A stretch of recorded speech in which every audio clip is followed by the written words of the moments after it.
The First Amendment is the cornerstone of free speech in the US. Here we are going to see how. We are flying in.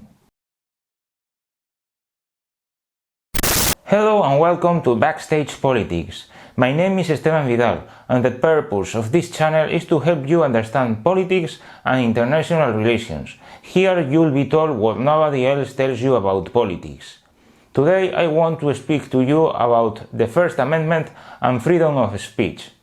It's well known the importance of this amendment due to the rights it protects. Here I want to focus on how it protects free speech and the political circumstances that involve its incorporation into the US Constitution. So I'm going to start by addressing this amendment to analyze it and put it in its historical background. That will allow us to see other legal benchmarks that influence the draft of this amendment. Afterward, I'll discuss how it works and its main political implications. That will lead me to make some reflections about freedom of expression nowadays at the end of this video. Congress shall make no law respecting an establishment of religion or prohibiting the free exercise thereof, or abridging the freedom of speech or of the press, or the right of the people peaceably to assemble and to petition the government for a redress of grievances.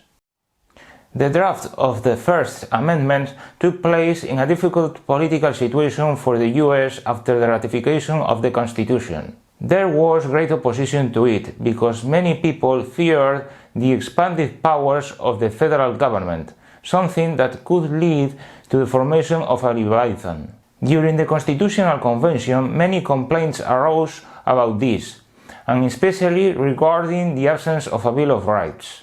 The Federalist faction was eager to form a new government with more powers, able to overcome the political problems they had experienced with the Confederation. For this reason, they rejected any attempt to incorporate a Bill of Rights in the draft of the Constitution.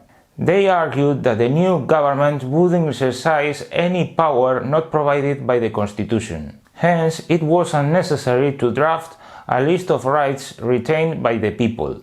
However, a significant number of delegates at the convention didn't sign the Constitution, and they showed their disagreement with the final draft. Even Benjamin Franklin, who signed the text, was dubious about the convenience of it. That made the ratification difficult in the states' legislatures, and it was possible thanks to the promise of drafting a Bill of Rights. Naturally, a Bill of Rights wasn't new in the Anglo-Saxon political experience.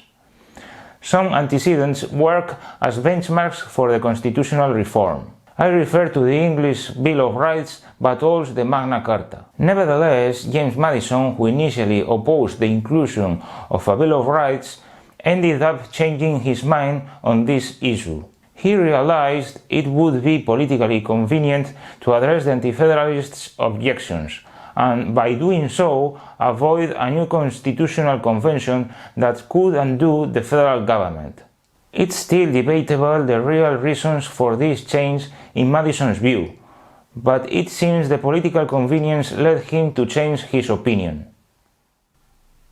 What does the First Amendment protect? It protects several rights, such as the free exercise of religion, the freedom of speech, the freedom of the press, the right to assemble peaceably, and the right to petition the government for redress of grievances. They all are important, but here I want to pay special attention to free speech. The amendment says Congress shall make no law abridging the freedom of speech or of the press. It's obvious the purpose of this provision, to limit the federal government by preventing it from passing a bill that harms freedom of speech or of the press. I'm not going into the meaning of the free speech here because I addressed it on another occasion. I leave you up here the link to that video if you are interested in getting more detailed information. Before the approval of this amendment and during the War of Independence, Virginia's legislature passed a Declaration of Rights that included the sentence, "The freedom of the press is one of the greatest bulwarks of liberty, and can never be restrained but by despotic governments. I think it's important to mention this because it shows the reasons that inspire its inclusion in the US Constitution. We can't overlook the profound political implications of the amendment if we consider both the American and English experience. Regarding the English case, the 17th century was enlightening about the perils of a despotic government. They went through the successive attempts of Stuart's royal house to impose an absolute monarchy, and they witnessed how it had damaged freedom of speech insofar as it is linked with the consent, the pillar of the representative government. Absolute kings used to punish those who dissented by fining or arresting them. It was the way they stifled critics and any disagreement with their policies. That happened with MPs who rejected the Crown's political measures and criticized them outright. For this reason, the First Amendment is at the same time a provision to limit the powers of the US government by forbidding any attempt to constrain the freedom of speech. Drafters were aware of the threat of curtailing this right because it would have altered the American constitutional system. We can imagine what would happen if a majority in Congress decided to restrict free speech. It would affect those who disagreed with that political faction because they would find difficulties in expressing their political opinions. In some, it would lead to a new form of government, despotic in itself, in which consent would be unnecessary, and anyone who dissented would end up behind bars. So the clause of freedom of speech constrains the government and blocks any attempt to overpower the public sphere and rule without consent. In this way, the government itself is under the law, and the limit imposed by the First Amendment protects individual autonomy to express dissent without fear of being persecuted and punished. That's one of the most significant differences between a constitutional regime in which no one is above the law and those dictatorial regimes in which the government rules without restrictions because it's unnecessary the consent of the governed. In these despotic regimes, anyone who disagrees with the government might end up in prison. Therefore, your political opinion may be a crime if it doesn't fit into the establishment ideological frame. The question here is, how does freedom of speech work today? The First Amendment is still in force, so there is something to say about it. Come on, if you want to know more, subscribe now and click on the like button. Most countries with a representative government have constitutional provisions like the First Amendment to grant freedom of expression. This principle is widely accepted and in some way reflects the influence of the American experience. What matters here is that any individual can claim this right in courts. Then, the liberty of the individual to express their opinions and share information and ideas is under the protection of this constitutional provision. That grants society the possibility to create its own press to foster different views and beliefs. At the same time, it keeps the government away from any intervention in this realm. However, there are some limitations to this right, and I discussed some of them on another occasion. For now, I'll mention some of them, and I'll add one more that will deserve more attention. Before enumerating some of these limitations, it's important to stress that framers didn't consider the freedom of speech as an absolute right.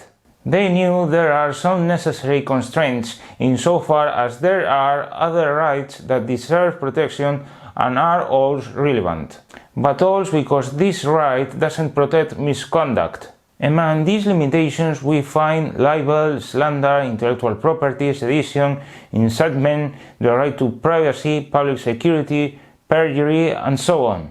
Although freedom of speech is the bedrock principle of the constitutional system in the US, it's not an absolute value or right. It's relative insofar as it's part of a broader network of rights and values. However, these constraints don't allow the government to legislate against free speech, Otherwise, it would be dead letter in the Constitution. Nowadays, we are witnessing how free speech is being restricted in some Western countries. The backdoor used by legislators to do so is the idea of hate speech. They resort to such categorization based on their criteria to determine what a hate speech is. In general, any speech that expresses hate or encourages violence against an individual or social group due to their race, religion, sex, or sexual orientations is considered hate speech. Naturally, they have their ideological perspective to categorize these speeches as hate speeches. In this way, they decide what's acceptable and what isn't. That is a glaring curtailment of free speech because these people consider they have moral superiority to do so. It's all in all a way to impose a specific ideology because they claim it's better in moral terms than any other. That is nothing new insofar as every ideology vindicates its moral superiority over the rest ideologies. However, this ideology has adopted the form of political correctness, and it introduces itself as the only good, honest, and acceptable political stance. It allows their advocates to exclude other speeches. And this attitude is damaging free speech in various countries by passing laws and implementing public policies that reflect this particular view and forbid the expression of certain points of view. That's the case of Canada, the UK, Spain, France, and so on, not the US for now. The future of free speech is uncertain, but something is sure: governments in Western countries are shaking this principle with hate speech laws. By doing so, they are not only banning ideas, speeches, opinions, and so on, but also promoting in a subtle way the imposition of an official ideology. And what is worse, they are proscribing dissent and opening the way to despotism. It's up to us if we want to walk that path. Freedom of speech means freedom for those who you despise, and freedom to express the most despicable views. It also means that the government cannot pick and choose which expressions to authorize and which to prevent. Alan Dershowitz.